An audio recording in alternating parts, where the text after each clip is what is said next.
Cumplidos los 8 días para circuncidar al niño, le pusieron por nombre Jesús, el cual había sido puesto por el ángel antes que fuese concebido. Y cuando se cumplieron los días de la purificación de ellos conforme a la ley de Moisés, le trajeron a Jerusalén para presentarle al Señor. Como está escrito en la ley del Señor, todo varón que abriere la matriz será llamado santo al Señor.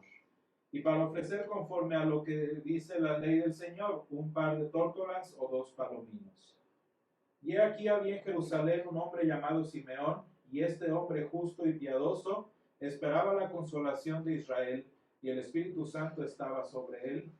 Y le había sido revelado por el Espíritu Santo que no vería la muerte antes que viese al ungido del Señor. Y movido por el Espíritu vino al templo, y cuando los padres del niño Jesús lo trajeron al templo para hacer por él conforme al rito de la ley, él le tomó en sus brazos y bendijo a Dios diciendo: Ahora, Señor, despides a tu siervo en paz conforme a tu palabra, porque han visto mis ojos tu salvación, la cual has preparado en presencia de todos los pueblos, luz para revelación a los gentiles y gloria de tu pueblo Israel. Y José y su madre estaban maravillados de todo lo que se decía de él, y los bendijo Simeón y dijo a su madre María: He aquí este está puesto para caída y para levantamiento de muchos en Israel, y para señal que será contradicha, y una espada traspasará tu misma alma, para que sean revelados los pensamientos de muchos corazones. Estaba también allí Ana, profetisa, hija de Fanuel, de la tribu de Aser, de edad muy avanzada, que había vivido con su marido 7 años desde su virginidad, y era viuda hacía 84 años, y no se apartaba del templo, sirviendo de noche y de día con ayunos y oraciones. Esta, presentándose en la misma hora, daba gracias a Dios y hablaba del niño a todos los que esperaban la redención en Jerusalén. Después de haber cumplido con todo lo prescrito en la ley del Señor, volvieron a Galilea, a su ciudad de Nazaret, y el niño crecía y se fortalecía y se llenaba de sabiduría, y la gracia de Dios era sobre él. Hermanos, el día de hoy continuamos en el tiempo de Navidad. Prácticamente estamos en Navidad hasta el día de Epifanía, que empieza el siguiente mes y la siguiente estación. Y no sé si se han puesto a pensar, pero Navidad es una estación, no es necesariamente un día nada más. Entonces, todo este tiempo a veces es más corto, a veces se extiende un poquito más dependiendo de los días del año, precisamente porque pues Epifanía es un domingo, ¿verdad? Entonces es variante. Pero estamos en este momento en el tiempo de la estación de Navidad. Y pues bueno, hermanos, hemos tenido mensajes muy importantes de la palabra de Dios en este tiempo que ha pasado desde que empezó el año, ¿verdad? Con los domingos de Adviento hasta pues prácticamente el día de Navidad, hace que fue 2 días, ¿no? Y hermanos, qué interesante es ver el plan del Señor para nosotros, el plan del Señor que inició en la Navidad, y cómo va formando, ¿verdad?, nuestra confesión de fe. Y se me ha hecho muy importante cómo el pastor Raúl nos iba enseñando las semanas previas y antier, nos fue enseñando el plan de Dios y lo que el Señor fue haciendo, ¿no? Lo que el Señor hizo, lo que Él preparó a través de San Juan Bautista y lo que Él hizo, ¿no? Específicamente en el día de Navidad. Y hermanos, ¿por qué es importante que sepamos lo que el Señor prometió e hizo? Fíjense, es muy importante. ¿Pero por qué? Porque si nos quedamos allí nada más en saber qué pasó, qué no pasó, qué se prometió, qué no se prometió, va a suceder una cosa, que vamos a terminar siendo historiadores, pero eso muchas personas lo saben, cualquier persona que estudia la Biblia o la tradición cristiana se lo sabe, y eso no significa que la palabra de Dios está haciendo algo en la persona. ¿Por qué es importante que aprendiéramos todo esto, hermanos? Pues precisamente para ver lo que el Señor hace en nuestras vidas. El punto de aprender estas historias, el punto de cada año estar repite y repite lo mismo, es precisamente para ver qué es lo que el Señor está haciendo en las vidas de cada uno de nosotros. Ese es el propósito, esa es la finalidad, lo que el Señor hace en nuestra vida, lo que el Señor cambia en nuestras vidas a través de lo que Él hizo en la historia, ¿verdad?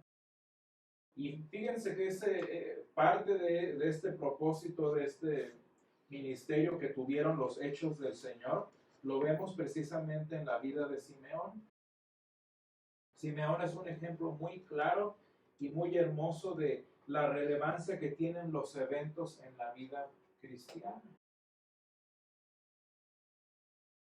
La relevancia que deben tener estas situaciones, porque hermanos, el Señor es un Dios de historia, y eso es una cosa que se refiere en teología, ¿no? Nuestro Dios es un Dios de historia, es un Dios histórico. Pero no nada más porque al Señor le gusta la historia, sino porque esa historia, esos eventos, tienen el propósito de cambiar algo en la vida nuestra. Tienen la finalidad de hacer algo en el pueblo del Señor. Y vean ustedes, eso es lo que la conclusión del canto de Simeón: y gloria de tu pueblo Israel. O sea, ¿cuál es el punto de que haya pasado todo? La gloria del pueblo del Señor. Y no estamos hablando de los judíos, estamos hablando del verdadero pueblo de Dios, del verdadero Israel, que son todos los creyentes, los hijos de la fe de Israel, de Jacob. Y hermanos, eso lo vemos, decía yo, en la vida de Simeón. Y vean ustedes, dice el versículo 25, y aquí había en Jerusalén un hombre llamado Simeón, y este hombre justo y piadoso esperaba la consolación de Israel. Fíjense ustedes, hermanos, Simeón sabía lo que había sido prometido. Simeón sabía lo que se suponía que iba a suceder, pero no nada más él estaba enterado. No nada más lo sabía como pues a lo mejor algún historiador por allí. Simeón lo sabía porque esas promesas habían cambiado su vida. Fíjense esa palabra que dice allí, esperaba. ¿Y qué es algo que, por ejemplo, nosotros en nuestro pensamiento común, qué es lo que esperamos? Pues lo que sabemos que va a pasar. ¿Por qué es tan difícil para nosotros las situaciones inesperadas? Pues porque no estamos preparados para eso. Porque nos agarran desprevenidos. Y sin embargo, aquí fíjense cómo Simeón en su corazón no estaba, pues a ver si sí, a ver si no. Fíjense cómo Simeón no estaba ante la incertidumbre. Simeón simplemente estaba esperando. Simplemente esperando. Y hermanos, una de las cosas que nosotros aprendemos, que nos enseña el apóstol San Pablo en Gálatas, si ustedes ven allí, en Gálatas 4, que fue el pasaje de hoy, dice: pero cuando vino el cumplimiento del tiempo, Dios envió a su Hijo, nacido de mujer. ¿Y por qué San Pablo cita este evento? Si ustedes se fijan en los primeros versículos de este capítulo, dice, así también nosotros cuando éramos niños, estábamos en esclavitud bajo los rudimentos del mundo. Pero vean cómo San Pablo habla de un hecho, habla de una realidad, dice: pero cuando vino el cumplimiento, dice, ahí inicia la idea, pero cuando vino el cumplimiento, y la idea termina en la conclusión, versículo 7, ya no eres esclavo, sino hijo. En la vida de San Pablo, así como en la vida nuestra como cristianos, los eventos que refiere allí San Pablo, del nacimiento de Jesús, de la muerte, etcétera, etcétera, del Señor y todo esto, tienen el propósito de dar en nuestra vida la certeza de que somos hijos. Hermanos, ¿por qué repetimos la misma historia cada año? Yo les estaba preguntando, pues para que te acuerdes que eres hijo. Para que te acuerdes que no eres alguien más de la plantilla de trabajo empresa para que te acuerdes que no eres alguien más de tu colonia. Eres hijo. Y eso, según San Pablo en Gálatas 4, nos lo recuerda. San Pablo dice en Gálatas 4 que ese hecho de que somos hijos nos lo recuerda la estación de Navidad. Porque hoy recordamos, en este tiempo recordamos el cumplimiento del tiempo, que simplemente nos reafirma un hecho. ¿Cuál es ese hecho? Que somos hijos. ¿Se acuerdan lo que dice San Juan 1, versículo 14? Más a todos los que recibieron todo ese tratado tan importante, más a todos los que le recibieron, a los que creen en su nombre, les dio potestad de ser hechos hijos de Dios. Fíjense, es una potestad, es un derecho. Y bien nos decía el pastor Raúl, vean ustedes cómo cuando el Señor actúa queda tan irrelevante lo que la carne quiere, lo que el hombre quiere, ¿no? Cuando el Señor actúa en favor nuestro, ¿qué importancia queda para la carne, para la voluntad de carne, para la voluntad de varón? Eso que es totalmente intrascendente. Porque la voluntad de Dios, que es el bien nuestro, es la que está actuando, ¿verdad? Y eso es muy, muy, muy importante. Decimos entonces el tiempo de Navidad, el cumplimiento del tiempo, que es la frasecita que usa San Pablo, nos recuerda que somos, ¿qué? Hijos. Nos recuerda la promesa de San Juan, que el Señor nos dio la potestad de ser hechos hijos de Dios. Qué importante es esto, es que importante es entender la importancia del calendario cristiano vaya en general. Y en la vida de Simeón, como lo estamos viendo, vean ustedes cómo Simeón simplemente espera lo que ya es un hecho para él. Fíjense, era justo y piadoso. No encontramos una expresión similar a esta, hermanos, desde Job.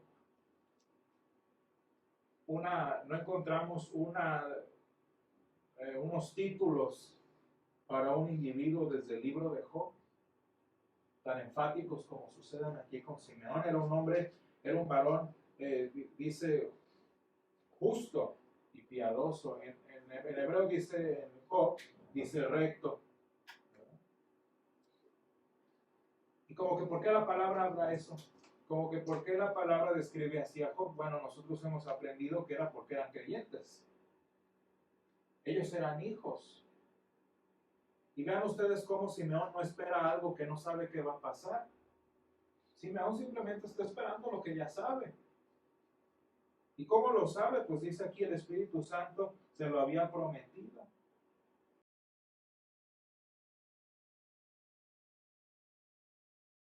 Qué importante que el Señor promete cosas y Él las cumple, ¿no? Que el Señor nos da la potestad de ser hijos.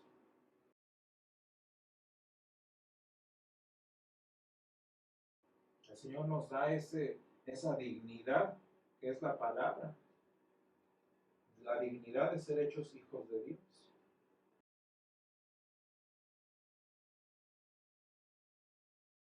Y ahorita vamos a ver cómo todo esto que estoy diciendo se resume en el testimonio de Simeón. Pero antes de eso, vean ustedes en el versículo 27, simplemente Simeón ya vivía, ya pensaba y ya actuaba como el Señor quería. Hay muchos fanáticos que dicen que el Espíritu Santo luego nos habla en visiones, en sueños y todo eso.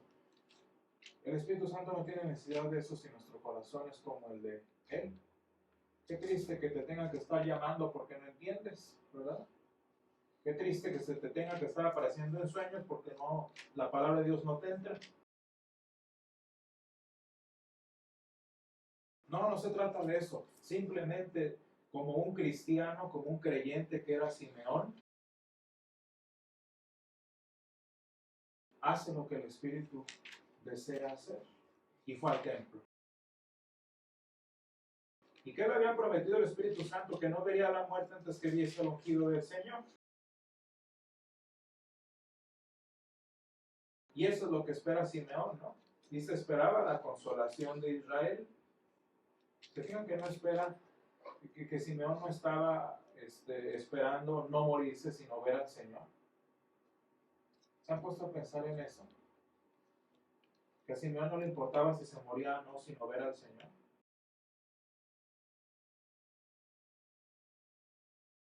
¿Cuál era el punto de la promesa que Simeón esperaba? ¿El no morirse o ver al ungido del Señor? Aquí literalmente dice Mesías, nada más que pues el Nuevo Testamento está en griego, ¿verdad? Ver al Mesías del Señor. Eso es lo que esperaba Simeón. Y luego me pongo a pensar en nuestras vidas, nuestra vida cristiana, de qué se trata a veces, ¿no? ¿De qué se trata? De ver, de encontrarnos al Mesías del Señor o vivir como según nos promete la palabra. Se han puesto a pensar muchas veces, hay cristianos que buscan la prosperidad, los buenos valores familiares, las buenas tradiciones morales, etcétera, etcétera, como si Simeón hubiera estado esperando más no morirse que conocer al Señor. ¿Qué era lo importante para el ministerio y testimonio de Simeón? Conocer al Mesías. Y ese debe ser también nuestro objetivo, encontrar al Mesías. ¿Qué importa si falta esto, si falta aquello, si no hay esto, si no hay así? Nuestro punto es encontrarnos con el Mesías del Señor, como enseña la palabra. Bueno, imagínense entonces en la vida de Simeón cuando se encontró al niño. Dice, cuando los padres del niño Jesús lo trajeron al templo para hacer por él conforme al rito de la ley, luego se le imagina, pues imagínense un viejito acercándose de la nada en el atrio del templo, ¿no? Y los papás, pues, un papá común pues hubiera dicho, ¿y este qué? ¿No? ¿Qué quiere con mi niño? Obviamente la mamá del Señor sabía todas estas cosas, ¿no? Sabía que su niño no era cualquier niño, ¿verdad? Y entonces cuando se acerca el anciano del templo dice que tomó en sus brazos y bendijo a Dios. Y hermanos, vean el carácter de ese corazón. Vean el carácter de gratitud de ese corazón. ¿Se han puesto a pensar que Simeón estaba abrazando su promesa? ¿Se han puesto a pensar que Simeón estaba abrazando lo que el Señor le había dicho? Y si ustedes lo dimensionan en su vida, en la vida personal de Simeón, eso era lo que había esperado toda su vida. Cuando, por ejemplo, estamos enfermos y el Señor nos cura, cuando tenemos algún aprieto y el Señor nos libra, es prácticamente una versión muy chiquitita de lo que Simeón estaba viviendo, ¿no? Tenía en sus manos lo que el Señor le había prometido. Y de una manera increíble tenía la salvación de Israel en sus manos, ¿verdad? ¿Te has puesto a pensar que eso sucede cuando tomamos nuestras Biblias para leer? ¿No? Simeón tuvo en sus brazos la versión bebé de la palabra. Nosotros tenemos el libro, pero, o sea, el Señor da promesas, ¿y dónde las encuentras? Pues en la palabra. Y cuando nosotros tomamos la palabra, el libro en nuestras manos, pues estamos con eso, tomando en nuestros brazos la salvación del Señor, ¿no? Estamos de verdad, lo que necesitábamos, lo que el Señor nos prometió, lo que el Señor nos juró por su nombre, lo tenemos en nuestras manos. Ojalá tuviéramos al bebé, ¿verdad? Pero el bebé ya creció y tenemos el libro. Y no sé si ustedes se han puesto a pensar, por ejemplo, cuando tomamos el cáliz y el pan es lo mismo, que el Señor promete perdón de pecados. El Señor dice, el que creyere y fue bautizado será salvo. El que confiesa su pecado y se aparta, confesaré, dije, mis transgresiones al Señor. ¿Y cuál es la promesa del Salmo? Y tú perdonaste la maldad de mi pecado. Todas esas son promesas que nos da el Señor y ¿dónde las tomamos? ¿Se han puesto a pensar que cuando ustedes toman el sacramento, de verdad están como Simeón sujetando la promesa de perdón que el Señor les dio?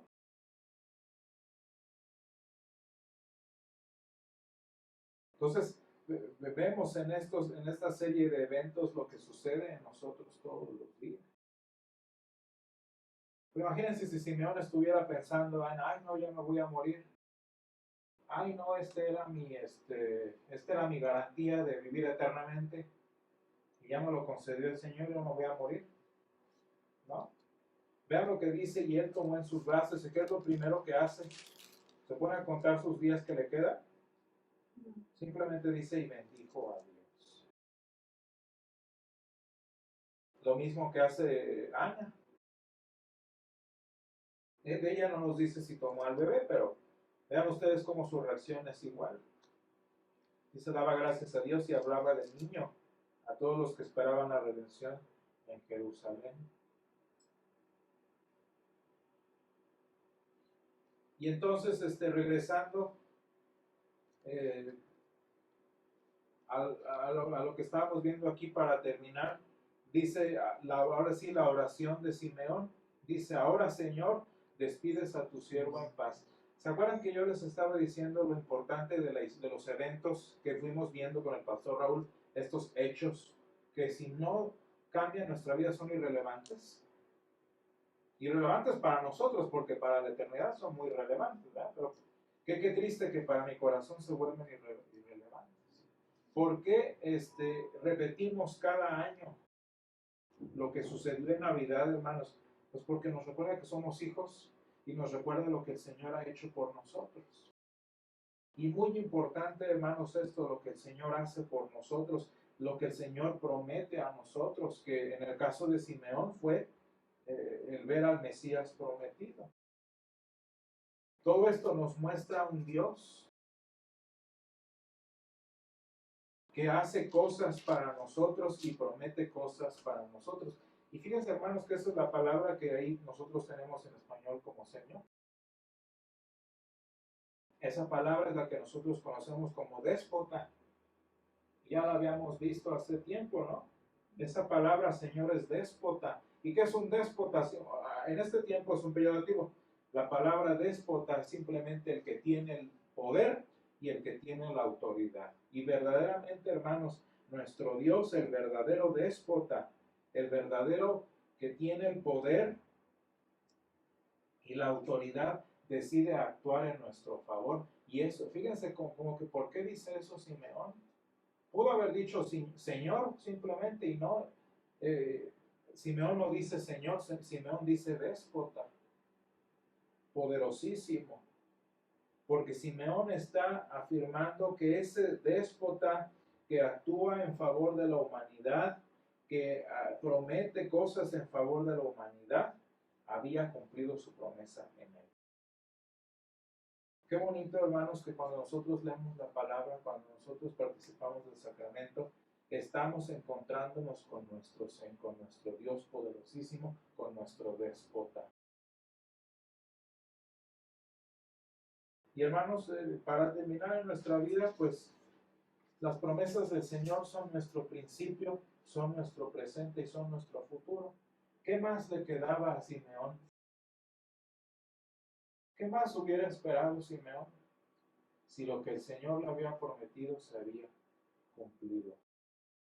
Y Simeón reconoce, hermanos, aquí que el que había actuado en su favor, que el que le había prometido, había cumplido su promesa, lo había hecho hijo, y Simeón con toda confianza, con toda fe en el Señor, dice, me puedo ir en paz. Estaba reconciliado con el Señor, había visto las promesas del Señor, era hijo de Dios y podía descansar en paz. Y hermanos, yo espero que ese pueda ser el testimonio de nosotros cuando el Señor nos llame, cuando el Señor nos tome, que podamos nosotros decir, Ahora, Señor, despides a tu siervo en paz.